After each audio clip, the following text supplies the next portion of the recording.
कबीर पंथी लोग भगवान को, उस राम को, श्री कृष्ण को, तथागत बुद्ध को, महावीर को, दुर्गा को, सरस्वती को, सबको मानते हैं, लेकिन मानने का तरीका अलग है, विचार अलग है, दृष्टिकोण अलग है।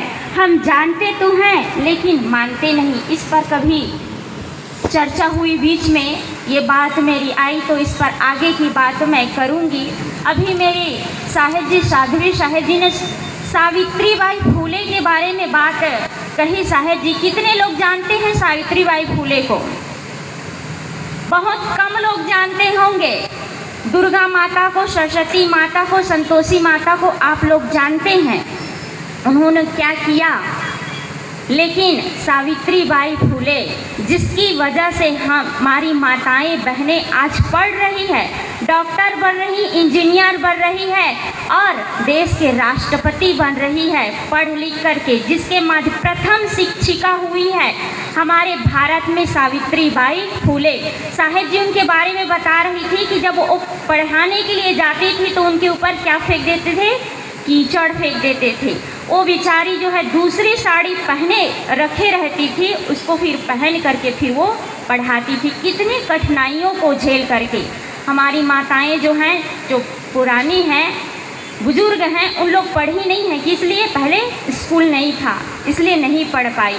तो उनकी देन है। उस सावित्रीबाई फूले को हम लोग जानते नहीं हैं। तो बहुत ही अच्छे सत्संग से आप लोग लाभान्वित हो रहे थे। मैं अपनी बात पर आऊँ।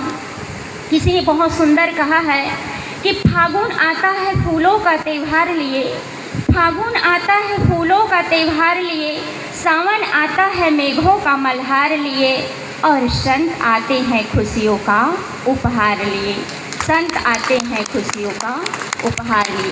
बसंत आता है तो प्रकृति मुस्कुराती है, बसंत आता है तो प्रकृति मुस्कुराती है, और संत आते हैं तो संस्कृति मुस्कुराती है, संस्कृति मुस्कुराती है।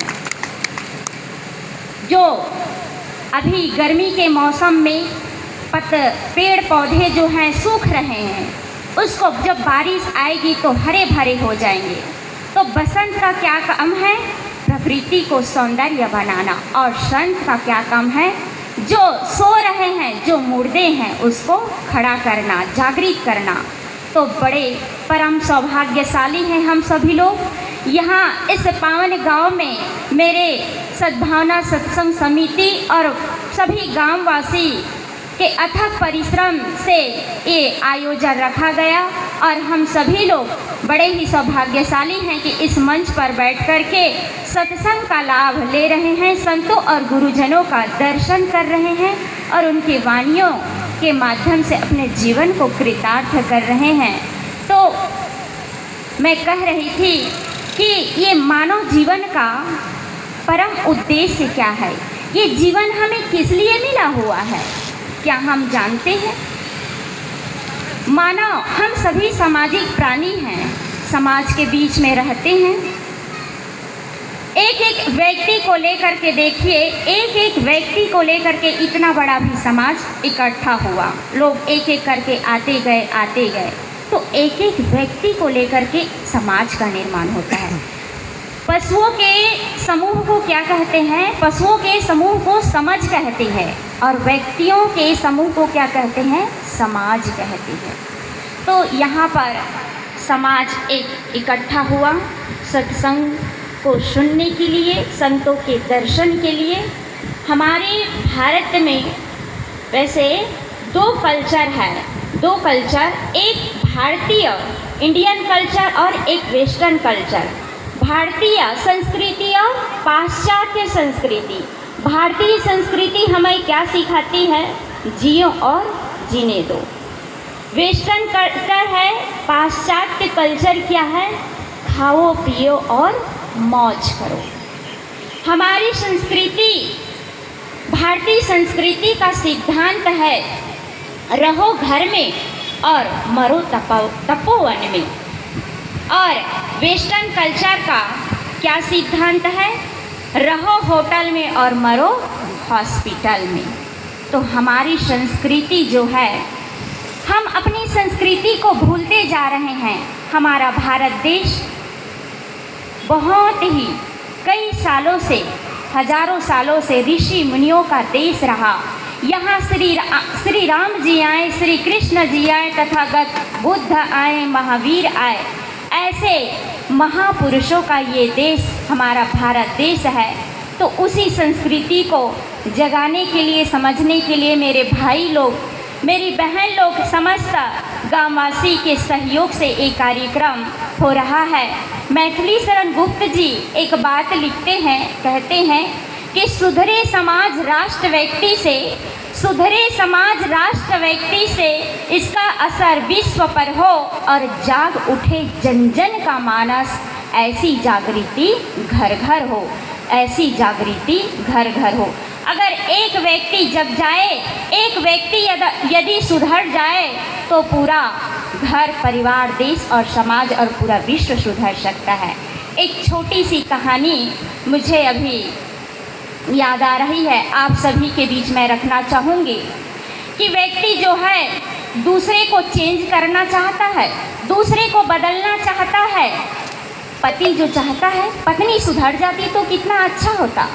पत्नी चाहती है पति बदल जाता तो हमारा घर कितना अच्छा हो जाता। और पति पत्नी दोनों मिल कर के बच्चों को सुधारना चाह रहे हैं कि बच्चे बिगड़ते जा रहे हैं, बच्चे बदल जाते तो अच्छा हो जाता। और बच्चे मिल कर के क्या चाहते पता है? बच्चे मिल कर के चाहते हैं कि हमारे मम्मी पापा इन लोग तो लड़ते झगड़ते रहते, इन लोग अच्छे से रहते तो हम लोग कितना अच्छा होता। कहने का तात्पर्य ये है कि सब एक दूसरे को बदलने में लगे हुए हैं, लेकिन अपने आप को कोई बदलना नहीं चाहते, अपने आप को चेंज करना नहीं चाहते। कहानी में कहूँ, एक ऑफिसर था, पुलिस ऑफिसर। वो अपना दफ्तर का काम रजिस्टर लेकर के घर आया, कंप्लीट नहीं कर पाया वहाँ पर अपने ऑफिस में, और अपना ऑफिस में घर आकर के रजिस्टर खोल कर के बैठ गया लिखने के लिए। उनका 5 साल का बच्चा इंतज़ार कर रहा था कि पापा कब आएंगे, मैं उनके साथ खेलूँगा। और जैसे ही उनके पापा आए, अपना लेकर के बैठ गए रजिस्टर, बच्चा जो है जिद करने लगा कि पापा चलो ना मेरे साथ खेलो, कुछ देर खेलते हैं। तो पिताजी कहें बेटा मेरा आज काम मैं पूरा नहीं कर पाया, मेरा काम अधूरा है, मैं पूरा करूँगा। बच्चा तो बच्चा है, जिद करने लगा कि नहीं चलो मेरे साथ खेलो। उनके पिताजी ने एक आइडिया निकाला कि इस बच्चे को कुछ काम दे देता हूँ, वो अपना काम भी पूरा करेगा और मैं भी अपना काम पूरा कर लूँगा। क्या किया? एक पत्रिका रखी हुई थी, मैगजीन। उस पत्रिका में पूरे विश्व का नक्शा बना हुआ था, है ना, विश्व, अमेरिका, ऑस्ट्रेलिया, जापान, इंग्लैंड, पूरे सभी विश्व का नदी, झरने, सभी कुछ बना हुआ था। उस विश्व के नक्शे को पूरे टुकड़े टुकड़े, कई टुकड़े कर दिए और क्या कहा कि बेटा इसको जाओ तुम जोड़ करके पूरे सही का सही, कौन सा देश कहाँ पर है, कौन सी नदियाँ, कौन सा समुद्र कहाँ पर है, सब तुम उसको जोड़ करके लाना। बच्चा जो है लेकर के चला गया। बच्चा 5 मिनट में ही आ गया। कहा कि पिताजी मैंने जोड़ लिया पूरा विश्व का नक्शा। पिताजी को बहुत आश्चर्य हुआ। मैंने सोचा था कई घंटा लगेंगे इसको जोड़ने में बच्चे को, और मैं अपना पूरा काम कर लूँगा, और ये तो बहुत जल्दी आ गया। उनको बहुत आश्चर्य हुआ कि चलो तो दिखाओ तुम कैसे जोड़े हो।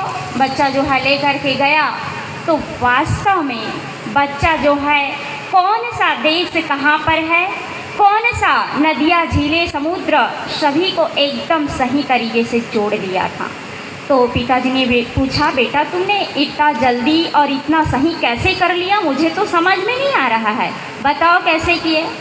तो बच्चे ने कहा, बच्चा जो है कि पिताजी मैं एक एक टुकड़े को पलट पलट कर मैं जब देखता तो वो एक आदमी का चित्र मुझे मिलते जाता, आँख, पैर, हाथ, ये सब मुझे मिलते जाता, दिखाई देते जाता। और जैसे मैंने पूरा हाथ को, पैर को, सिर को जोड़ा तो एक व्यक्ति का चित्र मुझे मालूम था, और उस व्यक्ति को चित्र मैंने जोड़ दिया।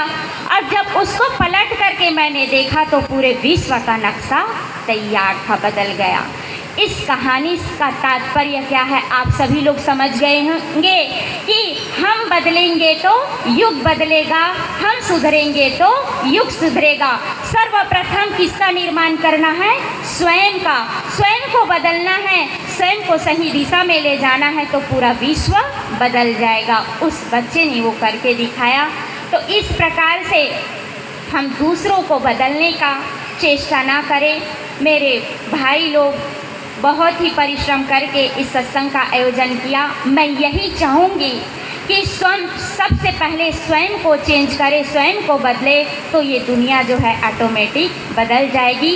हम में क्या कमियां हैं? अभी आप लोग बहुत सुंदर भैया जी बोल रहे थे कि बुरा जो देखन मैं चला, बुरा न मिलिया कोई, जो दिल खोजा आपना मुझसे बुरा ना कोई। आप लोग सभी साथी जानते हैं लेकिन उस पर अब हमें अमल करने की बात है। तो इस प्रकार से सत्संग में जब आएंगे, सत्संग में क्या मिलता है? जैसे कि हम साबुन से, निरमा से, पानी से कपड़े को धोते हैं तो कपड़ा स्वच्छ हो जाता है। तो सत्संग एक ऐसी जगह है जो हमारे मन को पवित्र करती है, निर्मल करती है। सत्संग में अपने हम जीवन को सुधारते हैं, चेंज करते हैं। यही तो कथा सार्थक होगी, सत्संग कराने का यही तो सफलता होगी यदि हमारे जीवन बदल जाए। यहाँ से यदि हम जाएंगे तो अपनी कमियों को देखें, यहाँ पर सत्संग स्थल में बैठ करके यहाँ खोजबीन करें कि मुझ में क्या कमी है, मेरे में क्या कमी रह गई है। हम 100% तो एकदम प्योर नहीं हो गए हैं ना, कुछ ना कुछ कमियां हैं हम सभी में, लेकिन देखते कि किधर है? दूसरे की ओर हमारी उंगली रहती है। इस सत्संग वो जगह है जो अपनी ओर देखने के लिए ये सत्संग का आयोजन, संतों के वाणियों को, बात को सुन करके हम अपनी ओर निहारेंगे, अपने जीवन को बदलेंगे। तो सत्संग में क्या मिलता है, यहाँ हमें क्या अच्छा है और क्या बुरा है, क्या हानि है, क्या लाभ है, शुभ क्या है, अशुभ क्या है, क्या ग्रहण करने योग्य है और क्या त्यागने योग्य है, ये बातें हमें यहाँ मिलती है सत्संग में। हम अपने मूल कर्तव्यों को भी नहीं जानते कि माता पिता के प्रति हमारा क्या कर्तव्य है, संत गुरुजनों के प्रति हमारा क्या कर्तव्य बनता है, इसकी भी हमें जानकारी नहीं रहती। इसी सत्संग के माध्यम से हमें ये जानकारी मिलती है कि जो माँ 9 महीने तक अपने पेट में रख करके बहुत दुख और कष्टों को सहते हुए जीवन और मौत से जूझती हुई माँ जो है हमें जन्म देती है और अपने अमृत रस पिला करके हमारे जीवन को सिंचित करती है, दूध पिला करके हमें सूखे में रखती है और अपना खुद गीले में सोती है। उस माँ के प्रति हमारा क्या कर्तव्य है? हम उस माँ को 9 महीने भी क्या अपने घर में रख पाते हैं? एक घड़ा में भरा हुआ 1 गिलास पानी अपनी माँ को दे पाते हैं, पूछ पाते हैं? ये जानकारी मिलती है सत्संग में। तो गुरुजनों के प्रति हमारा क्या कर्तव्य है? किसी ने बहुत सुंदर बात कही है माताओं के लिए, बूढ़े बुजुर्गों के लिए कि होठों पर हंसी देखी अंदर नहीं देखा, होठों पर हंसी देखी अंदर नहीं देखा, होठों पर हंसी देखी अंदर नहीं देखा, जीवन में मिले गम का समुंदर नहीं देखा। कितनी हसीन दुनिया है जरा इसको गौर करो, मर मर के जीने वालों का समंदर नहीं देखा। वो अपनी दिल की बात नहीं कह पाते बूढ़े बुजुर्ग, ऊपर से तो मुस्कुराते रहते हैं, हंसते रहते हैं, लेकिन अंदर में कितना गम छिपा रहता है, कितनी दर्द भरी बातें रहती हैं।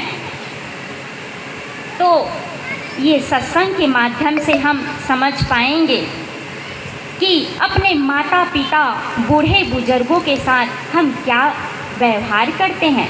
अभी हम लोग सुन रहे थे, आप लोग देवी की, देवताओं की पूजा खूब करते हैं नवरात्रि में, गणेश जी की। अभी आप लोग इस गांव में बहुत सुंदर भागवत कथा, रामायण कथा ऐसे होती रहती है। आप लोग खूब सत्संग करते हैं, खूब पूजा करते हैं, लेकिन अपनी माँ को 1 गिलास पानी नहीं पूछ पाते हैं। बूढ़े बुजुर्गों को आपको पैसा नहीं चाहिए, आपकी दौलत नहीं चाहिए, आप एक लफ्ज़ सिर्फ मीठी जुबान से बात कर लीजिए, बस इतना ही तो चाहते हैं हमारे बुजुर्ग। अरे दौलत तो उन्होंने खूब कमाए छोड़ दिए आपके लिए, अब उनको क्या चाहिए, बस 2 शब्द उनसे प्रेम से बात कर लीजिए, उनको पानी और भोजन के लिए पूछ लीजिए। अपने जॉब में जा रहे हैं, ड्यूटी में जा रहे हैं तो प्रणाम और बंदगी करके जाइए। यही चाहते हैं माता पिता, बूढ़े बुजुर्ग, और कुछ नहीं चाहते। और ये सब बातें जब अच्छे विचार हमें मिलेगी तभी तो हम कर पाएंगे अच्छा व्यवहार। कहाँ मिलता है? सत्संग में। जब तक हमें सत्संग नहीं मिलता, अच्छी बुद्धि नहीं मिलती। देखिए इस समिति का नाम कितना बहुत सुंदर प्यारा नाम है, मुझे बहुत अच्छा लगा, सद्भावना सत्संग समिति। सद्भावना, अच्छी भावना, सबकी ओर अच्छी भावना प्रेषित करो, अच्छी भावना पहुंचाओ। बहुत अच्छा नाम लगा, बहुत अच्छा सोच समझ करके डिसाइड किए, चुनाव किए हैं भैया लोग। तो इस प्रकार से लोग जो है अच्छी जगह जाने के लिए कई बार सोचते हैं, यहाँ पर अभी नाच सिनेमा होता ना, वैसे आप लोग बहुत हैं, इतने लोग जो इकट्ठे हुए हैं, बड़े हम लोग सभी सौभाग्यशाली हैं। आप सभी को खूब खूब आभार, धन्यवाद। लेकिन अगर यहीं पर कहीं नाच सिनेमा होता ना तो जगह मिलती नहीं, लोग जो है धक्के खा करके जाते, कपड़े फड़वा करके जाते, इस प्रकार से बैठने की जगह न मिलती, खड़े हो करके देखते। लेकिन सत्संग में आने के लिए व्यक्ति जो है अच्छी जगह जाने के लिए 1000 बार सोचता है, अच्छी जगह जाने के लिए 1000 बार सोचता है, लेकिन सत्संग में जाने के लिए यहीं कहीं पर झगड़ा लड़ाई हो जाए ना तो कान दे के सुनेंगे, दौड़ के